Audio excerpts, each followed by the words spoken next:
Alright then, folks, it's number 23, Pushing the Potters. I did say in the last episode that we would be back for the Crystal Palace game. I've made a slight error in my dates, so we're not back for that, because the stadium expansion has actually been completed slightly early. I don't know if that was intentional or whether I just misread the date. I can't remember. But quite simply, we've got the Arsenal game instead. That's a far more enjoyable fixture. So yeah, the stadium is up to 44,000 seats. We can actually go up to 60,000. Whether we'll get there or not, I don't know. And then what happens beyond that, I'm not sure. I mean, 60,000. I mean, in fairness, the population of Stoke-on-Trent is around 500,000. So if we get over 10% of the population turning up for games, that's not too bad. So yeah, that's done. And I thought we may as well do it because we've got this quite tasty-looking Champions League knockout draw to entertain ourselves with. Obviously, we finished top of the group, so we're a top seed. In fairness, if you look at some of the top seeds here today, you wouldn't mind playing pretty much all of them apart from United. So that's, in fairness, that second seed group looks a little bit tougher, doesn't it? May have made an error there. Ooh, we don't. Well, Schalke's not too bad. We get Schalke, so a trip to Germany. Let's round that off. So a trip to Germany is not too bad. How have Schalke been performing in the league? So you can see they're pretty consistently third best team in the Bundesliga. Fourth at the moment. Can we beat them? I think we probably can. They've still got Maya, a good player, and Konoplyanka, Kramaric. So some big names, but any bigger than us? I don't know. Certainly could have been an easier draw, especially if we'd finished second in the group. But it is to be Schalke. So since you were last with us, then results have been going pretty well. You saw us beat Bayern quite spectacularly before that, obviously with a tidy 1-1 draw away at Burnley, so that was entertaining. Then a 2-0 win at home to Sunderland, quite routine. The disappointment of a Champions League draw with Sparta. I mean, they were very fortunate to even be in the game, really, but it was only a penalty that they were able to score. Then Man United, we won in the last minute, a Thibaut Verlinden goal. I mean, he's come into the side due to injury and suspension, but he's actually doing pretty well for it. As you can see there, he scored. What is the game at Old Trafford? Very rare win over Manchester United there. Then a 3-1 win over Southampton. Mario Balotelli, of all people, playing for Southampton. Interesting. Then a good win over Sevilla to round off the Champions League group stage. We'd already guaranteed our place at the top again, Verlinden getting amongst the goals. And then a 2-0 win at Manchester City, perhaps the most impressive of those results. So we've won our last two Premier League games have been away at Manchester, and we've won both without conceding a goal, which is the most pleasing. So yeah, we got Arsenal next. So let's get to it. You'll join me for that game. But first, we have Milky wants to discuss a contract to better reflect his importance to the team. So at the moment, what's he on? He's on a key player deal. He's earning 90,000 a week. So let's see what he wants. I think it does seem a fair request if we hopefully can afford it. So let's see if we can do some. He wants a lot of money. 175,000 a week. I mean, you can see there he's asking for quite a lot. He's not asking for a release clause though, so that's wiped. So I'm on board with you there, Arky. No release clauses are always good, but we don't want to be in a John Stones £40 billion contract negotiation. So let's see. I mean, oh my. Play the game, son. I mean, you're asking for double your wages, if not. Okay, so he's happy with 150. He's happy with 155. Calm down, people. He's happy with. It's all right. He's happy with £155,000 every single week.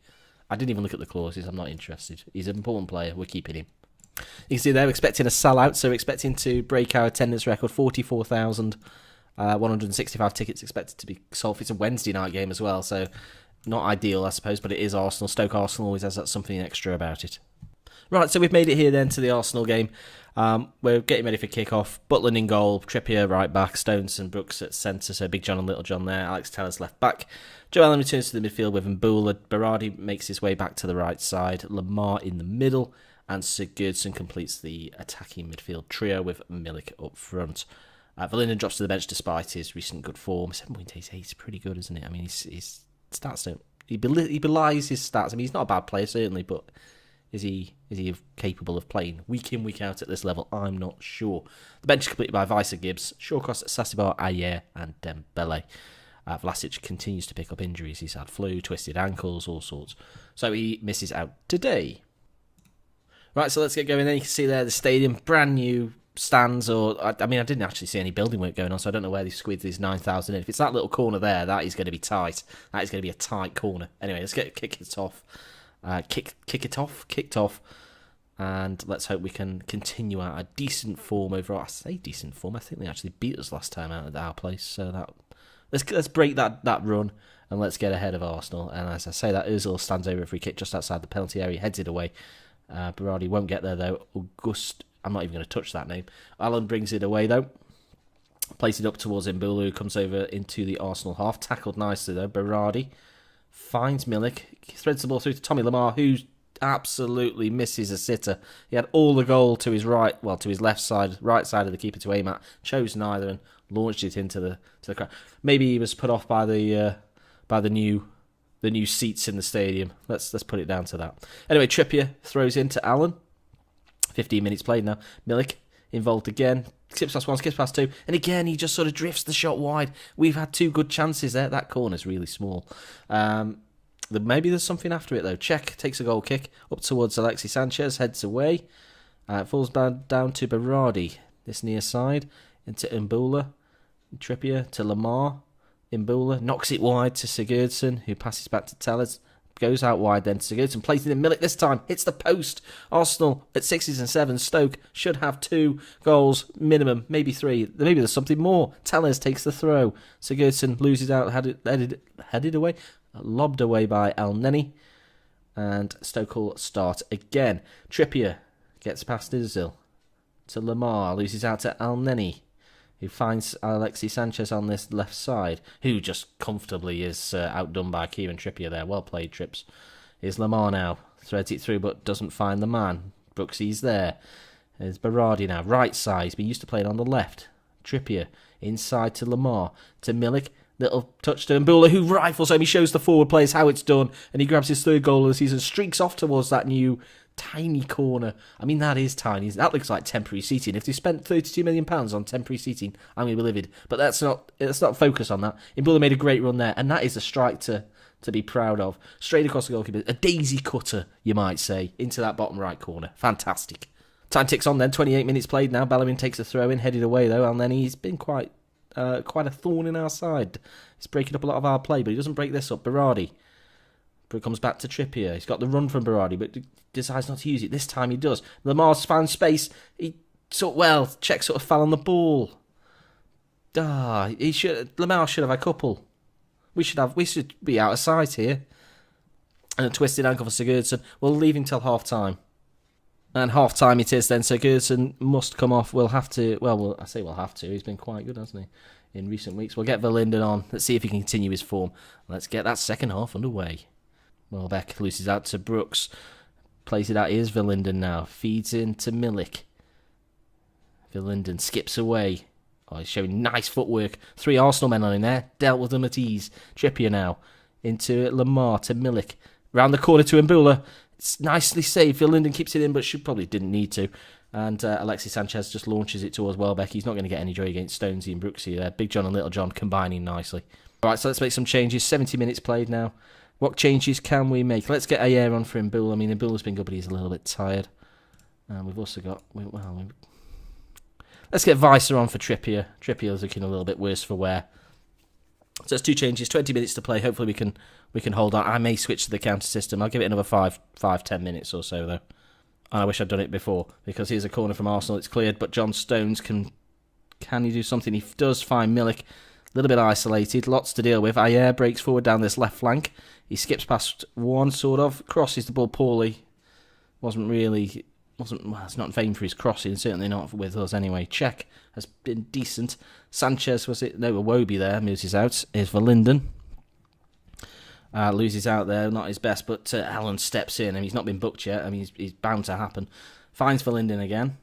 Nice pass inside to Weiser, finds Lamar. Look at this, 3 of them queuing up. Doesn't need them. Lamar makes it safe. We certainly will go counter now. That's 2-0. And Arsenal, I mean, where are they? They're down in 10th. 10th.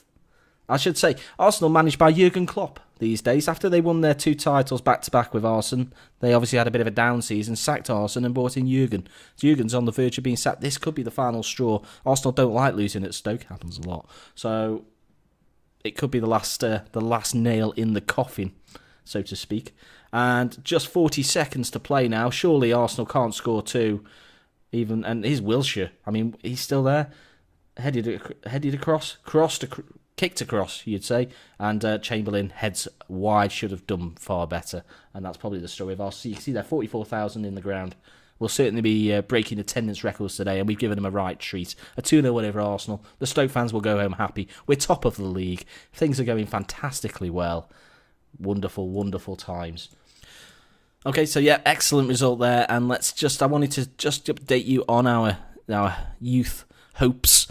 Stuart Marlin, who I've mentioned a few times, I mean, he's coming on quite nicely. He won Player of the Month in Scotland recently. He's got 8 goals in 18.